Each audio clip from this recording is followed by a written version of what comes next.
So we need to talk about a new case that will be argued in front of the Supreme Court in just a couple weeks on October 15th.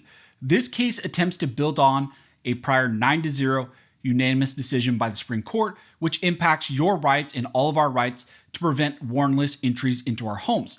And now the Trump administration was recently granted the ability to join the arguments in this critical Supreme Court case. So let's break down what is now happening. Now, before we jump into this video, I want to thank one of the main supporters of this channel, which is 1st Phorm. You guys know that 1st Phorm's an amazing company. Their culture is unmatched. It bleeds into everything that they do, including the products that they produce, their protein powder, pre-workout, their apparel, all of that. And one of the really cool things about 1st Phorm is they're pro-freedom, pro-America. They support the Second Amendment and what we talk about here on the channel. So if you want to support an amazing company, I highly recommend checking out 1st Phorm. I cannot recommend them enough. I know a lot of the guys over there, they're solid people in what they do. They really believe in all the things that we talk about here on the channel. So check them out using the links down below in the detail section, also in the pinned comment. And also, if you order using my link and you order something $100 or more, you can get free shipping. And then also they have a money back guarantee on your orders. As I mentioned in the intro, in this video, we're going to be discussing a new Supreme Court case that was granted review, and this involves when police can enter someone's home without a warrant. This case tries to use a prior 9-0 unanimous decision issued by the Supreme Court, which involved the warrantless search and seizure of firearms within the home. This new challenge pending in front of the Supreme Court is called Case versus Montana. This case is now set for oral argument on October 15th, so in just a couple weeks. And now, very interestingly, the Trump administration was recently granted permission by the Supreme Court to now participate in those oral arguments. So that's big news, and so we need to talk about what this case involves and what are the implications of that going forward. Now, the facts surrounding this case are very interesting. Essentially, in this lawsuit, it results from Trevor Case's ex-girlfriend who called police on him saying that he had threatened to harm himself and that he might also try to harm police officers if they arrived. She also told police officers that he had a firearm potentially, and if they showed up, maybe he would do something to them. And so police officers showed up to his home, but allegedly there was interactions prior between most of these police officers and Mr. Trevor Case. They had prior interactions with him, and they knew he had some history of mental health issues and other issues revolving around some prior interactions. When the 4 police officers arrived at his home, they looked through some of the windows. Some of them were open. They shined some lights. They called for him, but he didn't answer. And one of the police officers believed that she noticed an empty handgun in a holster and a notepad. But again, they could not get in contact with Mr. Case, even though they knocked on the front door. They also noticed that the front door was unlocked. They called for him, but he did not respond. After about 40 minutes at the house, the police officers then decided to enter the home through the front door, which was unlocked. Now, many of the police officers before that expressed concerns about entering the home because of the prior interactions that they had with Mr. Case, and also based on the statements that were made by the ex-girlfriend on the phone to the police officers that potentially had a gun and that he wanted to harm them. There was also a short discussion by some of the police officers about calling Mr. Case's father to have the father try to come over to the house to make contact with him, or to try to call him, or maybe to call Mr. Case on his cell phone. But ultimately, the police officer decided not to do any of that. Instead, they got their ballistic shields, their rifles, and they entered the home. When they entered the home, 2 of the police officers went upstairs, and one of the officers entered an upstairs bedroom. And while entering the bedroom, he saw what he believed was a closet curtain jerking open, and it revealed that Mr. Case was in there. He saw his face, and then the police officer believed that he saw something like a black object, and he believed it to be a handgun. The officer then reacted by shooting Mr. Case twice, once in the arm and once in the stomach, and eventually, he got medical aid, and after searching the home, they did recover a handgun in a laundry basket that was in the same bedroom. Now, Mr. Case, in response to this, argued that the officer's warrantless entry into his home violated the 4th Amendment, so the gun and other evidence that was found at the home should be suppressed. Those arguments were rejected by the lower court, and eventually this made its way to the Montana Supreme Court. And in a 4-3 split decision, they sided with the state of Montana. However, this challenge has now made its way to the United States Supreme Court, and it was granted review and is now set for oral arguments on October 15th. The question presented to be decided by the Supreme Court is whether law enforcement may enter a home without a search warrant based on less than probable cause that an emergency is occurring, or whether the emergency aid exception requires probable cause. In his petition, Mr. Case argues that while this court has recognized exceptions to the exigent circumstances, it has jealously and carefully drawn those exceptions. The court should take the same approach in defining the exigency exception to the emergency aid and hold that officials must have probable cause to believe an emergency existed before making a warrantless home entry.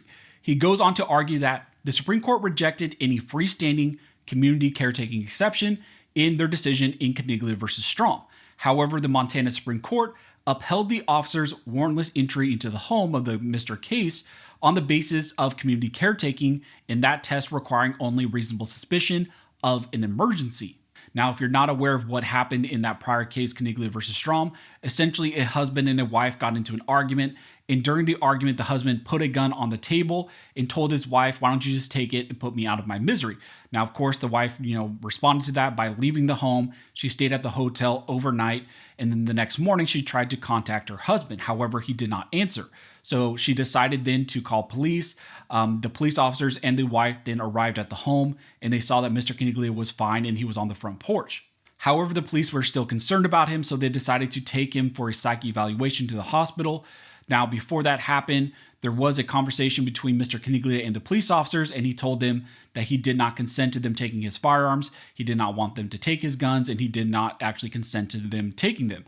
However, after he left for the psych evaluation, the police officers went to the wife. They lied to her and said that Mr. Caniglia said that they could actually take the guns. And so she let them into the home and they took those firearms. So that case and that issue eventually made its way to the Supreme Court back in 2021. And on review, the Supreme Court issued a rare 9-0 unanimous decision in favor of Mr. Caniglia.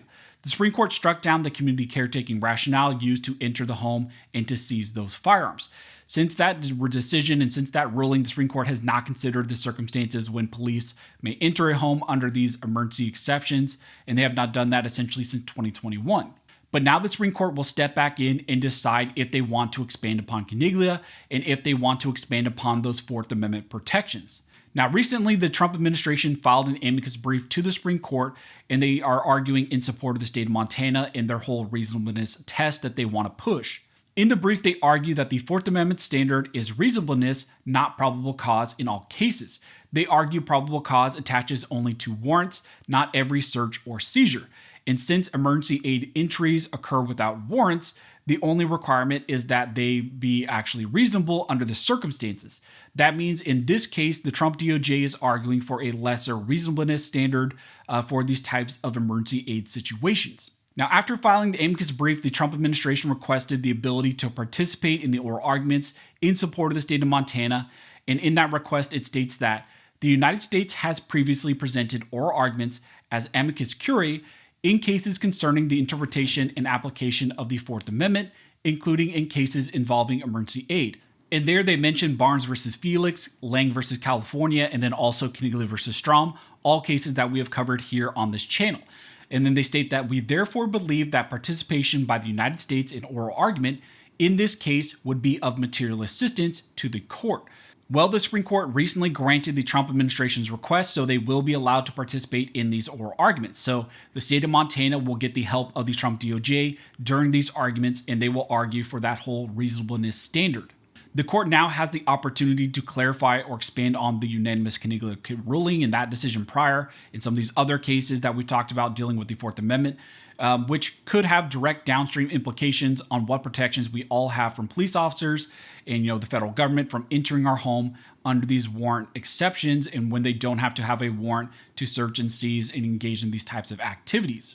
So as I mentioned, oral arguments are happening in this case on October 15th, so in just a couple weeks, and it's something that we're going to be watching closely, and it's going to be interesting to see, how does the Trump DOJ argue during these, oral arguments. We kind of know already what they're going to say, but it's going to be interesting to see, how does this fully flush out and what type of questions does the Supreme Court ask, not just of the state of Montana, but also the Trump DOJ. So that's what's happening right now in this critical warrantless search and seizure challenge that is in front of the Supreme Court and is heading to oral arguments in just a couple weeks. As we get more information, as it develops more, I will let you guys know. If you like this video and you would like to support the channel, one of the best ways to do that, of course, is to subscribe to the channel. Also, you can check out my website, armscholar.com. Over there, we have a lot for you guys, coupons, deals, all of that you guys maybe will find useful, the free legal guide, and just a lot of stuff. So head on over to armscholar.com if you're interested. But as always, thank you guys so much for all of your support. And never forget, this nation was built by armed scholars. and this nation will be maintained by armed scholars.